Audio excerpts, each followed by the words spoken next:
সম্মানিত দর্শক শ্রোতা, আসসালামু আলাইকুম। দেশ এবং দেশের বাহির থেকে যারা এই মুহূর্তে দ্য ডেইলি ক্যাম্পাসের সরাসরি সম্প্রচারে যুক্ত হয়েছেন, তাদের সকলকে আন্তরিকভাবে ধন্যবাদ জানিয়ে শুরু করছি আমাদের আজকের লাইভ অনুষ্ঠানটি।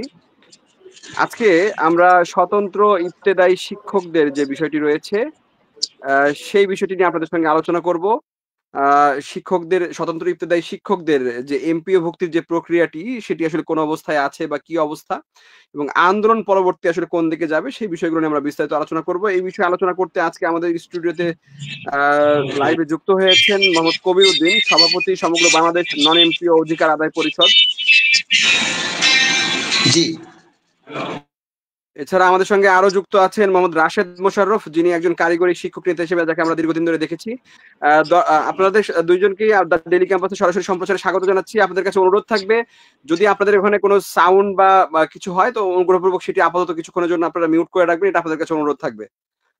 কবির উদ্দিন ভাই, প্রথমে আপনার কাছে যে বিষয় জানতে চাই, সেটি হচ্ছে স্বীকৃতিপ্রাপ্ত নন এমপিও শিক্ষা প্রতিষ্ঠান একযোগে এমপিও ভুক্ত করা কেন প্রয়োজন, এই বিষয়ে একটু আলোচনা করবেন মোহাম্মদ কবির উদ্দিন ভাই।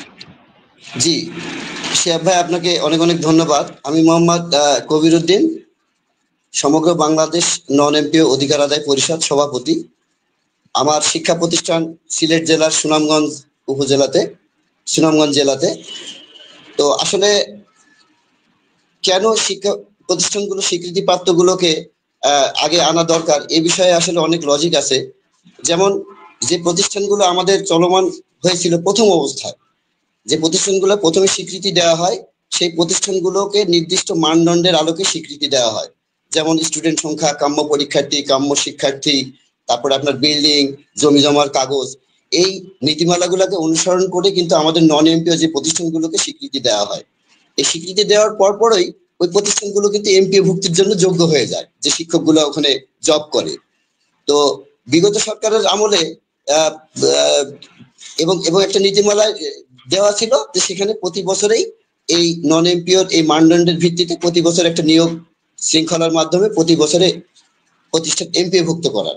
কিন্তু বিগত সরকারের আমলে প্রায় 15 বছর টার্মেও এই প্রতি বছরের যে নিয়ম মাফিক যে এমপিও ভুক্ত করা, সেটা কোনো সিদ্ধান্ত সরকার নেন নাই।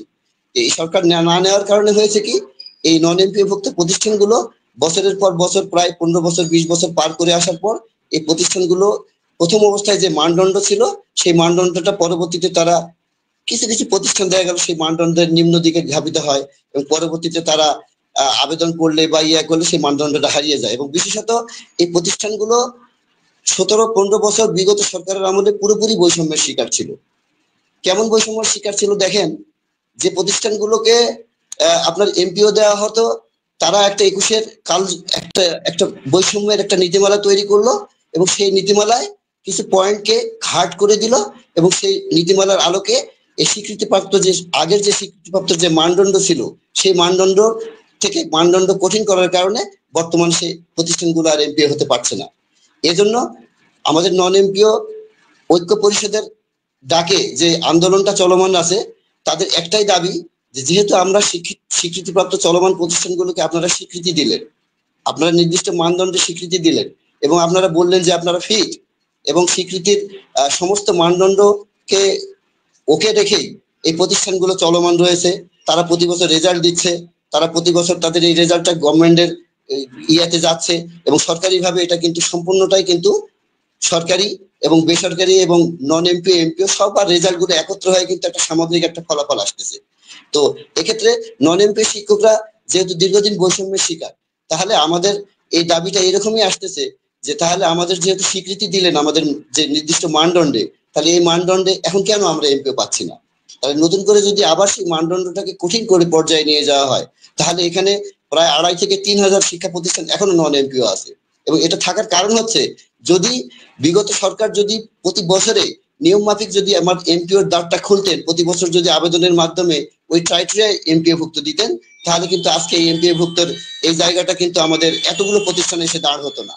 এই প্রতিষ্ঠানগুলো এখন এসে আমাদের জমাট হয়েছে, এবং এই কারণে আমাদের স্বীকৃতিপ্রাপ্ত সব চলমান প্রতিষ্ঠানগুলো এমপিও দেওয়ার যে একটা জোর দাবি, এবং এটা যে একটা রেজে দাবি, এবং সাধারণ শিক্ষকরা যেভাবে জীবন পরিচালনা করছে, এটা তো আসলে এই নন এমপিও শিক্ষকরা সত্যিকারে বলতে তাদেরকে মিসকিনের সাথে তুলনা করা যায়।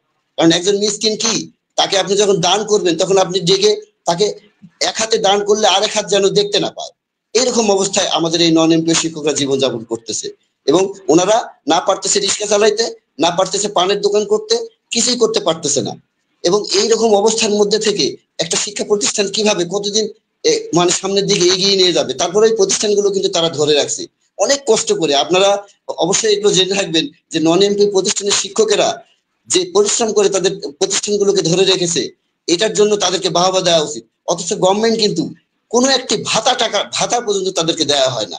যে ভাতা কিন্তু আপনার ইবতেদায়ী মাদ্রাসাদেরকে একটা নির্দিষ্ট ভাতা দেওয়া হতো, কিন্তু এই নন এমপিওদের কোনো ভাতা দেওয়া নাই এবং তাদের কোনো ইন্ডেক্স পর্যন্ত নেই। এবং আমি বিশেষ করে আমি নিজে এনটিআরসি এর মাধ্যমে একজন জয়েনকৃত একজন প্রভাষক।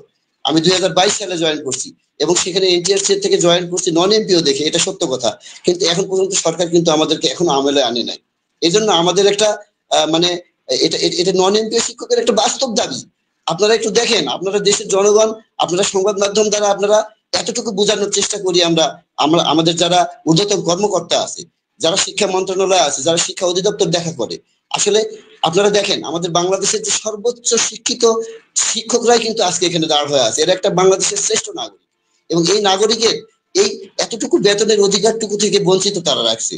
তাহলে আমরা যে এইরকম বঞ্চিত অবস্থায় আছি, তাহলে আমরা কি আর পারবো সামনের আর 2-4-5 বছর এই প্রতিষ্ঠানগুলো ধরে রাখতে? কখনোই সম্ভব না, ইম্পসিবল। এবং এই প্রতিষ্ঠানগুলোকে তারা এখন পর্যন্ত প্রতি বছর তারা রেজাল্ট দিয়ে আসছে। এবং আপনি অবগত হয়েছেন যে এবারে যে রেজাল্ট হয়েছে তার মধ্যে 0 মার্ক রেজাল্টের মধ্যে প্রায় 32টা প্রতিষ্ঠান সরকার এমপিও ভুক্ত প্রতিষ্ঠান, তাদেরও 0 রেজাল্ট রয়েছে। তো তারা যদি এরকম 0 রেজাল্ট করে তাদের যদি এমপিও ভুক্তির দ্বার কোনো বন্ধ না হয় বা সরকার কোনো পদক্ষেপ না নেয়, তাহলে আমরা সাধারণ যে নন এমপিও ভুক্ত যে প্রতিষ্ঠানগুলো রয়েছে, তারা যে দীর্ঘদিন ধরে প্রতিষ্ঠানগুলো চালিয়ে আসছে, তাদেরকে কেন আমরা অভুক্ত রাখবো? তাদের তো এটা যৌক্তিক দাবি। আমার কথা হলো যে যদি যৌক্তিক দাবি হয় তাহলে আমাদের এই যৌক্তিক দাবি আপনারা মেনে নেবেন।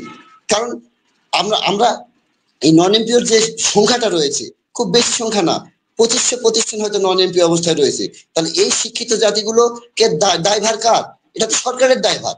সরকার সরকার প্রতিষ্ঠানে আমাদেরকে রাখছে, আমাদের ক্রাইটেরিয়া ফিল আপ করে আমরা স্বীকৃতিপ্রাপ্ত হতে পদার্পণ করেছি। তাহলে সরকার কি করবে? সরকার আমাদের রেজেকেট দেওয়ার এবং আমাদের এই বেতনভুক্ত করা বা এমপিও ভুক্ত করা বা আমাদেরকে মাসিক যে একটা মানে এমপিও মান্থলি পেমেন্ট অর্ডার যেটা, সেটা দেওয়াতে তাদের তো কোনো অসুবিধা থাকার কথা না। একটা শিক্ষিত ভাই আপনার এই জাতি কথার সাথে আমি একটু বিষয় যুক্ত করে দিতে চাচ্ছি, সেটা হচ্ছে আপনি সরকারকে বারবার করে বলছেন, আর সরকার তো আশ্বাস দিয়েছে আপনাদের এমপিও ভুক্ত করার এবং একটি প্রক্রিয়া শুরু হয়েছে। প্রধান উপদেষ্টার কার্যালয় থেকে একটি চিঠিও ইস্যু হয়েছে। সেই চিঠি নিয়ে পরবর্তীতে আমরা দেখলাম যে শিক্ষা মন্ত্রণালয় থেকে একটি চিঠি ইস্যু করা হয়েছে যে আপনাদের এই প্রতিষ্ঠানগুলোকে কয়েকটি শর্তে এমপিও ভুক্ত করা হবে। তারপরে আপনারা আন্দোলন আসলে কেন চালিয়ে যাচ্ছেন, একটু এই বিষয়ে কথা বলবেন। আমি আপনাকে একটু একটু গোড়া থেকে বলি। ওনাদের ঠিক আছে, ওনারা যে চিঠিটা ইস্যু করছে সেটা হচ্ছে ব্যানবেজকে তারা বলছে যে আগের যে 2025 সালের নীতিমালা ছিল, এই নীতিমালাটা চেঞ্জ করে 2021 সালের ছিল, ওটা 25 সালেরটা ইনক্লুড করার জন্য 16 তারিখ পর্যন্ত। এবং আমাদের প্রতিনিধি স্যাররা গিয়েছিলেন এবং ওনাদেরকে বলছেন যে আপনাদের আমরা কাজ করতেছি, আপনারা চলে যান। কিন্তু এই চলে যাওয়াটা আমাদের জন্য এই কারণে সম্ভব না, আমরা বিগত 22 ফেব্রুয়ারি থেকে 11 মার্চ পর্যন্ত 17 দিন একটা আন্দোলন করছিলাম, আপনারা অবশ্যই অবগত আছেন। সেখানে কিন্তু আমাদের সমন্বয় পরিষদ থেকে 6 জন কর্মকর্তা গিয়েছিলেন শিক্ষা সচিব এবং উপদেষ্টার সাথে দেখা করার জন্য। ওখানে ওনারা মৌখিকভাবে আমাদেরকে বলেছিলেন যে আপনাদের এগুলো যাচাই বাছাই করে মে মাসে শেষ করবো এবং জুন মাস থেকে আপনাদের বেতন ধরা হবে। কিন্তু তারা কিন্তু সেই প্রতিশ্রুতিটা রাখেনি। তো তারা যখন এই প্রতিশ্রুতিটা রাখে নাই, এরপরে আবার 3 দিনের আন্দোলন করার পরও তারা কিন্তু আমাদের সাথে এই নন এমপিও শিক্ষকদের সাথে কিন্তু আর কোনো মানে মতৈক্যে পৌঁছাতে পারছে না। তো এখন নন এমপি শিক্ষকরা পুরো অভুক্ত। তারা এখন এই বাসায় যে যাবে, তারা কি নিয়ে যাবে বলুন? তারা এখন চিন্তা করতেছে যদি আমাদেরকে যেতেই হয় তাহলে আমরা মাঠ এখান থেকে একটা প্রজ্ঞাপন নিয়ে যাবো আর কি। এটা তাদের দাবি। এটা তো আমি সাধারণ শিক্ষকদের মাঝে আমি এগুলো রুট পর্যায়ে আমি তাদের কাছে কথাগুলো শুনছি। এটা এককভাবে আমার কথা না। তো এই জন্য সরকারের দ্রুত উচিত হবে যে আসলে আমাদের এই কষ্টের যে প্রেস ক্লাবে এখন অনেক স্যাররা আছে এবং আমিও থাকবো, সব মিলে এই দুঃখ দুর্দশা তো আসলে সরকারকে দেখা উচিত। এবং আমরা জোর দাবি জানাচ্ছি, এটা আমাদের যদি যৌক্তিক দাবি হয়ে থাকে, আপনারা আগে দেখুন যে আমরা আসলে কি অতিরিক্ত ভাতা চাচ্ছি নাকি বাড়ি ভাড়া বাড়াইতে চাচ্ছি? কিছুই না, আমরা বেতনই পাচ্ছি না। আমাদের দুঃখটা এখানে। কবির ভাই আপনাকে ধন্যবাদ। আমি আপনার কাছে আসবো, আমি আপনার কাছে আবারও আসবো কবির ভাই। আমি একটু রাশেদ মোশাররফ ভাইয়ের কাছে যেতে চাই। রাশেদ মোশাররফ ভাই অনেকক্ষণ ধরে আমাদের সঙ্গে যুক্ত হয়ে আছেন। রাশেদ মোশাররফ ভাই, আপনার কাছে যে বিষয়টি জানতে চাই সেটি হচ্ছে প্রায় এক যুগেরও বেশি সময় ধরে এই যে নন এমপিও প্রতিষ্ঠানগুলো সচল অবস্থায় রয়েছে, তারা শ্রেণীকক্ষে পাঠদান করছে, সকল কার্যক্রম মানে এমপিও ভুক্ত কিংবা সরকারি প্রতিষ্ঠানের মতো সকল কার্যক্রম তারা নিয়মিতভাবে পরিচালনা করছে এবং তাদের অনেক প্রতিষ্ঠানের ফলাফলও, শিক্ষার্থীদের ফলাফলও কিন্তু অনেক ভালো। তো আসলে তারপরও বিগত সময় এই যে প্রতিষ্ঠানগুলো রয়েছে তাদেরকে এমপিও ভুক্ত করা হয়নি। এটি আসলে অত্যন্ত দুঃখের এবং কষ্টেরও। তো আসলে এই কেন হচ্ছে তাদেরকে এই দীর্ঘ এক যুগ ধরে বঞ্চিত রাখা হয়েছে? আপনার কাছে কি মনে হয় রাশেদ মোশাররফ ভাই? রাশেদ মোশাররফ ভাই, আপনার মাইক্রোফোনটি মিউট করা আছে, অনুগ্রহপূর্বক মাইক্রোফোনটি অন করে নেবেন। জি, ধন্যবাদ দা ডেইলি ক্যাম্পাসকে এবং শিহাব ভাইকে অত্যন্ত গুরুত্বপূর্ণ একটি প্রশ্ন করার জন্য। আপনারা জানেন যে বিগত একটি সরকার প্রায় 16 বছর দেশে শিক্ষা ব্যবস্থা পরিচালিত করেছে এবং এই শিক্ষা ব্যবস্থায় এই সকল প্রতিষ্ঠান শুধুমাত্র দুটি কারণে এমপিওভুক্ত হয়নি। তার একটি হলো বিএনপি এবং জামাত জোট সরকারের কারণে। সেই সময় যে সকল প্রতিষ্ঠানগুলো বিএনপি এবং জামাত জোটের নাম দিয়ে যে তকমা লাগাইছিল, লাগানোর কারণে ভালো মানের প্রতিষ্ঠান থাকার পরেও অনেক স্কুল, কলেজ, মাদ্রাসা এবং কারিগরি শিক্ষা প্রতিষ্ঠানগুলোকে সেই সরকার জাতীয়করণ করে। আমরা বিশেষ করে বলি যে আমার উপজেলাতেই এমন একটি প্রতিষ্ঠান ছিল যে প্রতিষ্ঠানে আপনি ভর্তি হলে একটি সাইকেল দিত, অথচ সেই প্রতিষ্ঠানকে আপনি জাতীয়করণ করলেন। অথচ জাতীয়করণের মতো আমারও জন্মের আগে অর্থাৎ প্রায় 1982 সালের প্রতিষ্ঠিত প্রতিষ্ঠানকে কিন্তু আপনি জাতীয়করণ করেন নাই। তো এরকম অনেকগুলো কারণের মধ্যে একটি হলো বিএনপি জামাত জোটের যে প্রতিষ্ঠানগুলো ছিল কিংবা যে প্রতিষ্ঠানগুলো তাদের মন মোতাবেক ছিল না এবং কি তারা কোনো ক্রাইটেরিয়া না মেনেই এই সকল প্রতিষ্ঠানকে আপনার কি বলে এমপিও ভুক্ত করে নাই। এটি হলো মূলত প্রধান সমস্যা ছিল। আরেকটি সমস্যা ছিল সেটি হলো যে সঠিক যে সুষ্ঠু পরিকল্পনা, যেটি আমাদের সাবেক শিক্ষামন্ত্রী ছিলেন বা শিক্ষা প্রতিমন্ত্রী ছিলেন বা শিক্ষা উপমন্ত্রী ছিলেন, তারা সঠিক পরিকল্পনা করতে পারেননি বিধায় এই সকল প্রতিষ্ঠান যুগ যুগ ধরে প্রায় 2 যুগের অধিক সময় ধরে আমরা দেখেছি অনেক নন এমপিও প্রতিষ্ঠান এখনো পর্যন্ত এমপিও ভুক্ত হয়নি, যা অত্যন্ত দুঃখজনক। আশা করি এই সরকার সেইগুলো বিবেচনা না করে সকল স্বীকৃতিপ্রাপ্ত চলমান প্রতিষ্ঠানগুলোকে একযোগে এমপিও ভুক্ত করবেন বলে আমরা বিশ্বাস করি। ধন্যবাদ। ধন্যবাদ রাশেদ মোশাররফ ভাই। খুব অল্পতে বললেও খুব চমৎকার কিছু কথা বলেছেন। আমি আবারও ফিরে যেতে চাই মোহাম্মদ কবির উদ্দিন ভাই আপনার কাছে। আপনার কাছে তো অনেকগুলো প্রশ্ন ছিল, তবে কয়েকটি প্রশ্নের উত্তর আপনি প্রথম প্রশ্নের মধ্যেই সবগুলো প্রশ্নের উত্তরই মোটামুটি দিয়ে দিয়েছেন। তারপরেও আপনার কাছে যে বিষয়টি আমি এখন জানতে চাচ্ছি সেটি হচ্ছে সরকারের আশ্বাস তো আপনারা পেয়েছেন, সেটি আপনি বললেন, কিন্তু এই যে আপনাদের যে বঞ্চনা বা আপনাদের যে দুর্দশা সেটি আসলে অত্যন্ত অমানবিক। এবং আমরা যখন দেখি যে বিভিন্ন দেশের বেতন, যখন আমরা শিক্ষকদের বেতনের তথ্য সংগ্রহ করতে যাই তখন আমরা দেখি যে বিশ্বের মধ্যে খুব সম্ভবত বাংলাদেশের শিক্ষকদের বেতন সবচেয়ে কম। হয়তো আমার ক্যালকুলেশন কিছু ভুল হতে পারে, তবে আপনার কাছে যেটি জানতে চাই সেটা হচ্ছে বিশ্বের যে কোনো দেশে তো শিক্ষকদের আর্থিক নিরাপত্তা প্রদান করে এবং শিক্ষকদের সবচেয়ে বেশি সম্মান করে, শিক্ষকদের সবচেয়ে বেশি সম্মানিত করার চেষ্টা করে, কেননা শিক্ষার সাথে সেই দেশের ভবিষ্যৎ জড়িত। কিন্তু বাংলাদেশে এই জিনিসটি করা হয় না, বরঞ্চ বাংলাদেশের শিক্ষকদের সবচেয়ে বেশি অবহেলা স্বীকার করে রাখা হয়। তো আসলে এই যে আপনারা আমাদের দেশের শিক্ষকরা অবহেলার শিকার এবং অন্যান্য দেশের শিক্ষকদের আর্থিক নিরাপত্তা নিশ্চিত করতে সরকার সবচেয়ে বেশি বরাদ্দ দেয়, এই পার্থক্যটা কেন আসলে হয় এবং এই পার্থক্য দূর করতে আসলে বাংলাদেশের সরকারের কি করা উচিত বলে আপনার মনে হয়, এই বিষয়ে একটু আলোচনা করবেন মোহাম্মদ কবির উদ্দিন ভাই। জি, ধন্যবাদ ডেইলি ক্যাম্পাসের শিহাব ভাইকে। আসলে আপনি খুব গুরুত্বপূর্ণ প্রশ্নটাই করছেন, কারণ যে আপনি দেখেন যে যে প্রতিষ্ঠানগুলোকে তারা এখন পর্যন্ত আসলে এমপিও ভুক্ত করেনি বা বেতনভুক্ত করতে পারেনি, আপনি যদি একটু চিন্তা করি আমরা, তাহলে এই প্রতিষ্ঠানগুলো কি করে টিকে আছে। দেখুন, যে প্রতিষ্ঠানগুলো প্রথম থেকে শুরু হয় এই প্রতিষ্ঠানগুলো কিন্তু ওই এলাকার কোনো গণ্যমান্য ব্যক্তি বা দাতা সংস্থা বা এই ধরনের মেম্বার, চেয়ারম্যান, এই ধরনের কিছু বিদ্যুৎসাহী কিছু শিক্ষা অনুরাগী মানুষ থাকে এবং এই মানুষগুলোর কিন্তু একান্ত প্রচেষ্টা, অর্থনৈতিক বলেন, মানসিক বলেন, জায়গা জমি বলেন, এগুলো দিয়ে কিন্তু তারা প্রতিষ্ঠানগুলোকে কিন্তু দাঁড় করাইছিলেন এবং দাঁড় করানোর পর তারা 2-3 বছর তারা ফলাফল দিয়ে তারা একটা স্বীকৃতির একটা মানদণ্ডের মধ্যে পৌঁছায় গেছেন এবং সেই স্বীকৃতির মানদণ্ডে তারা কিন্তু স্বীকৃতিপ্রাপ্ত চলমান হিসেবে তারা কাজ করতেছেন। তো আসলে এই প্রতিষ্ঠানগুলোর শুরুর ইতিহাসটা এইরকমই যে যারা বিদ্যুৎসাহী ছিলেন তাদের অনুরাগ এবং তাদের অর্থনৈতিক সাপোর্ট বলেন, সামাজিক নিরাপত্তা বলেন এবং মানে সামাজিক দায়বদ্ধতা থেকে তারা এই কাজগুলো করে আসছিলেন। কিন্তু তাদের তো একটা ধারণা ছিলেন যে যেহেতু গভর্নমেন্ট একটা নীতিমালার মাধ্যমে যখন স্বীকৃতি দিল, তাহলে অবশ্যই ওই প্রতিষ্ঠানের যে শিক্ষকরা রয়েছেন বা কর্মচারীরা রয়েছেন তাদের একটা বেসিক বেতনের ব্যবস্থা অবশ্যই করবেন, এটাই তো হওয়া উচিত। কিন্তু এটা কিন্তু একসময় ছিলই, কিন্তু 2010 সালের আগে কিন্তু এগুলো সব চলমান ছিল। কিন্তু পরবর্তীতে দেখা গেল যে এই মানে বিগত সরকার করলেন কি, ওনারা কিন্তু আর এমপিও ভুক্তির দাঁড়টা ওইভাবে আর মানে মানে নিয়ম মাফিক আর নিলেন না। যদি নিয়ম মাফিক যদি এটা রাখতেন, তাহলে প্রতি বছর যদি 200টা করে প্রতিষ্ঠানে যদি যাইতো, তাহলে আপনার দেখেন প্রায় এই 2000 প্রতিষ্ঠান কিন্তু আর থাকতো না। আজকে আমরা আন্দোলনের মাঠে আমাদের আর দেখা পেতেন না। আসলে এই আন্দোলনটা শেষ পর্যন্ত এই কঠিন পর্যায়ে যাওয়ার পিছনে অনেক কারণ আছে শিহাব ভাই। কারণ যে আপনার এই প্রতিষ্ঠানগুলো দেখেন, ওনারা আমাদেরকে কখনোই মানে আওতার মধ্যে আনতেছেন না, এবং এটা না আনার পিছনে কিছু আমলাদের কিছু স্বার্থ রয়েছে। এখানে আসলে সবকিছুই বলার জন্যই আসছি, এখানে এখানে অন্য কিছু না। যেমন আমলারা কি চায়, তারা মনে করে যে আমরা এই প্রতিষ্ঠানগুলো এখন দিচ্ছি না, আমরা হয়তো নিচের টেবিল দিয়ে কিছু প্রতিষ্ঠানকে আমরা দেব, এর মধ্যে কিছু লেনদেন থাকবে, এটাই বাস্তবতা। কিন্তু আমার কথা হলো যে এই নন এমপ্লয় শিক্ষকরা তারা যে প্রতিষ্ঠানটা ধরে রাখছে, তাদের নিজেদের শ্রম দিয়ে তারা টিচারদের বেতন দিতে পারছে না। এই টিচাররা কি করতেছে, দু একটা ছাত্রছাত্রী পড়ায় তার সংসার চালাইতেছে, তাদের কোনো সামাজিক মর্যাদা নেই, তাদের কোথাও কোনো মূল্য নেই। তারা বাজারে গেলে তারা একটা দোকানে একটা বাকি রাখলে পারে তাদেরকে দেওয়া হয় না, একবার দেওয়া হলে একটা টাকা যদি দিতে মিসিং হয় সেক্ষেত্রে তাদেরকে বঞ্চিত রাখা হয়। এই যে বিষয়গুলো আসতেছে, এই বিষয়গুলোই কিন্তু আমাদের কিন্তু এই এমপিও ভুক্তির যে একটা নিশানা, এটাকে সরকার যদি অনেক আগে থেকে দেখতেন, আমার মনে হয় যে শিহাব ভাই এই সমস্যাটা আসলে এত দূর গড়াইতো না।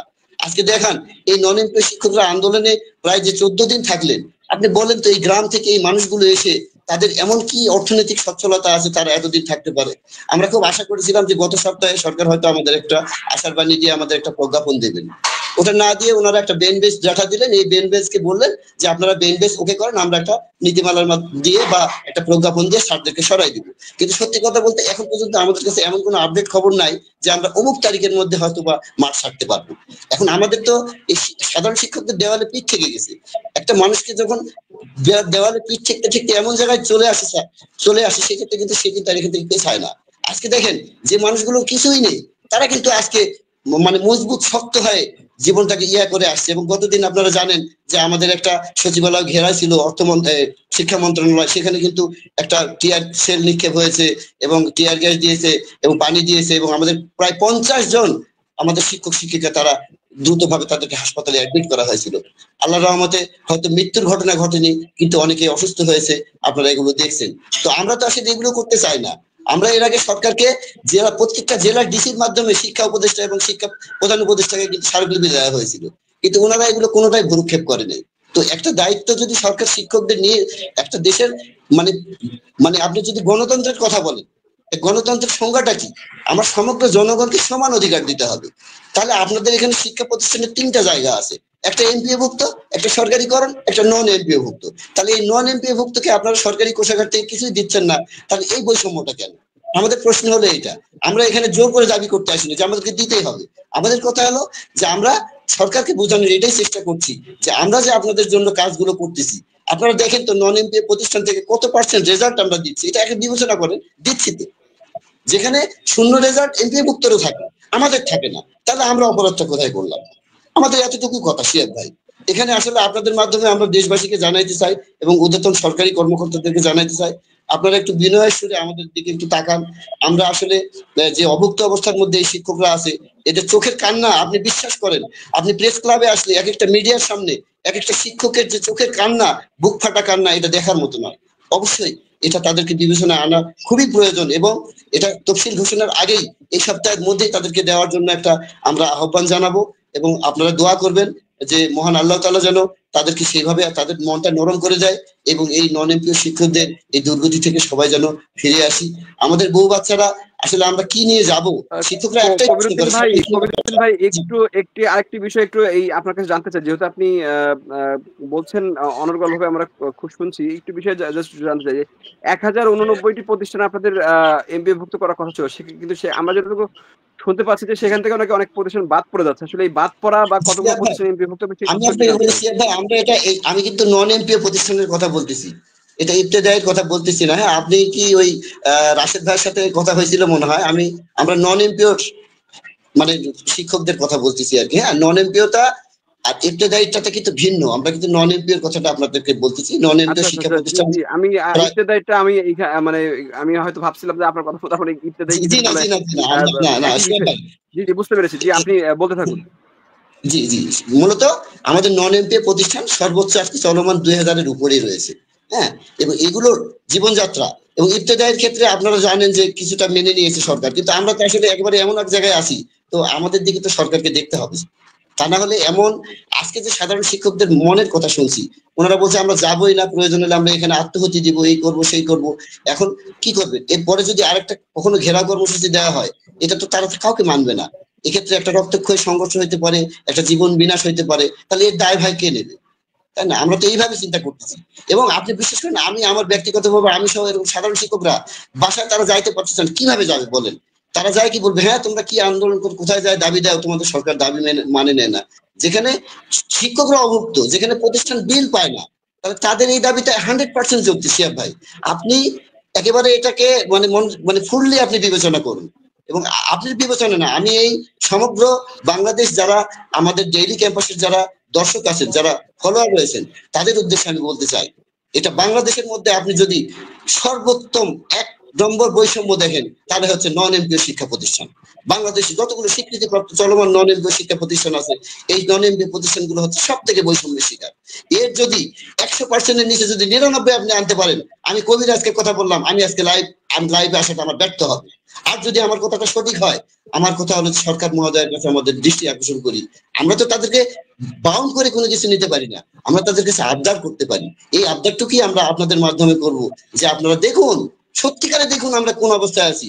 আমাদের বুক ফাটা কান্না, এই কান্নাটা আপনারা আর কান্না করতে দিয়েন না।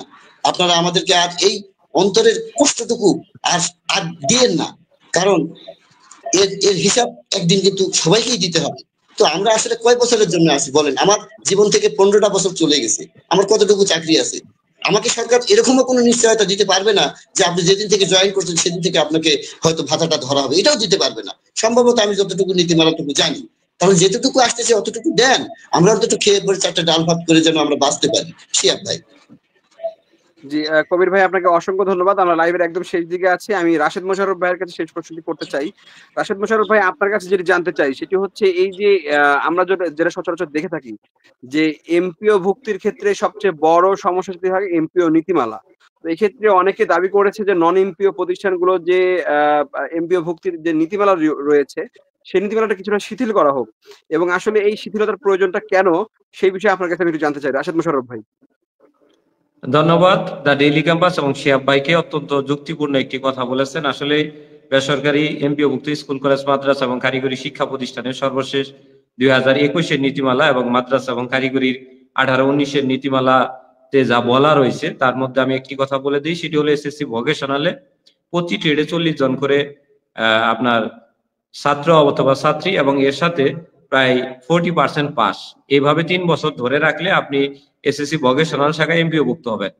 এখন এই যে একটি নিয়ম বা আইন করে দিছে এমপিও নীতিমালায়, এখন এই নীতিমালা অনুযায়ী আপনি যদি এমপিও ভুক্তি করতে যান তাহলে শতকরা আমি মনে করি 2টি প্রতিষ্ঠানও পাওয়া যাবে না, কারণ 40 জন করে এসএসসি ভোকেশনাল স্তরে নন এমপিও কোথাও আপনার ভর্তি নাই। এর পাশাপাশি আবার 40% পাস এটাও নাই, এবং এর পাশাপাশি আরো 3 বছর ধরে রাখা এটা আরো অসম্ভব।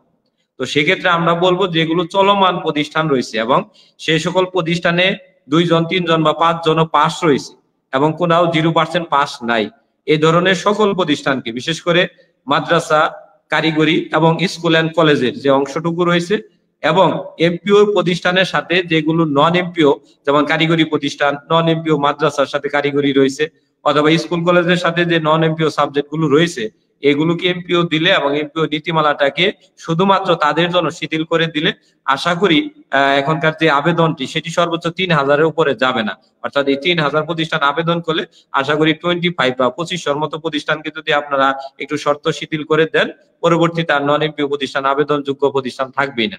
সরকারকে আমরা বিনীত আহ্বান জানাই যে মানবিক দিক বিবেচনা করে বিগত সরকারের সময় যে তারা বৈষম্যের শিকার হয়েছিল, বিএনপি জামাত জোটের তকমা দিয়ে তাদের যে বৈষম্য শিকার করা হয়েছিল, সেই বৈষম্য থেকে এই মাত্র 2500 থেকে 3000 প্রতিষ্ঠানকে নামমাত্র যে আপনার এমপিও দেওয়া হয় সেটি দিয়ে এমপিও নীতিমালাটা শিথিল করার জন্য সংশ্লিষ্ট কর্তৃপক্ষের শিক্ষা মন্ত্রণালয়ের কর্মকর্তা কর্মচারীদের দৃষ্টি আকর্ষণ করছি। ধন্যবাদ শিহাব ভাইকে।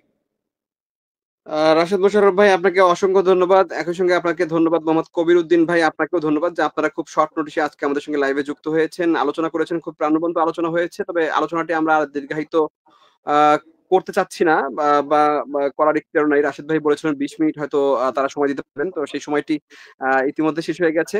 তো দর্শক, আমরা শেষ করব। শেষ করার আগে যে বিষয়টি বলতে চাই যে আসলে শিক্ষা হচ্ছে জাতি গড়ার কারিগর। সেই কারিগরদের আসলে অভুক্ত রেখে কিংবা হচ্ছে বেতন না দিয়ে আহ আহ, আহ, আপনি একটা ভালো দেশ গঠন করবেন কিংবা আপনার দেশকে অনেক দূরে এগিয়ে নিয়ে যাবেন, সেটি আসলে কোনোভাবেই বাস্তবসম্মত নয়। বিশেষত আমরা যেটি দেখেছি যে দেশের 95% শিক্ষা যেখানে বেসরকারি, অর্থাৎ আমাদের কোমলমতি শিশুরা যারা হচ্ছে একদম হাতে খড়ি যাদের দ্বারা হয়, যে সকল শিক্ষকদের দ্বারা হয়, সে সকল শিক্ষকরা যারা এমপিও ভুক্ত, তারা তো বেতন পান 9300 টাকা থেকে শুরু করে 12500 টাকা পর্যন্ত। তারা তবুও তারা হচ্ছে এক বেলা ডাল ভাত খেয়ে বাঁচতে পারেন। কিন্তু এই যে নন এমপিও যে 2000-এর মতো শিক্ষা প্রতিষ্ঠান রয়েছে, এই প্রতিষ্ঠানের শিক্ষকরা তো ডাল ভাতও জোটে না। তো আসলে সরকারের উচিত এই যে শিক্ষকদের বা হচ্ছে আমাদের দেশের শিক্ষাকে উন্নতি করার জন্য, শিক্ষাকে আরো এগিয়ে নিয়ে যাওয়ার জন্য এই নন এমপিও শিক্ষা প্রতিষ্ঠানগুলোকে এমপিও ভুক্ত করা, পাশাপাশি এমপিও ভুক্ত শিক্ষকদের বেতন সহ বাড়ি ভাড়া অন্যান্য বিষয় বৃদ্ধি করা। তবে হয়তো আমাদের দেশ একদিন আমরা দেখবো যে আমরা সিঙ্গাপুরের মতো হয়ে গেছি, বা আমরা যুক্তরাষ্ট্রের মতো হয়ে গেছি, কিংবা আমরা ইংল্যান্ডের মতো হয়ে গেছি, যখন আমরা শিক্ষাকে সর্বাধিক গুরুত্ব দেব। দর্শক, শিক্ষা সংক্রান্ত সকল খবর সবার আগে জানতে অবশ্যই দ্য ডেইলি ক্যাম্পাসের সঙ্গে থাকবেন। আল্লাহ হাফেজ।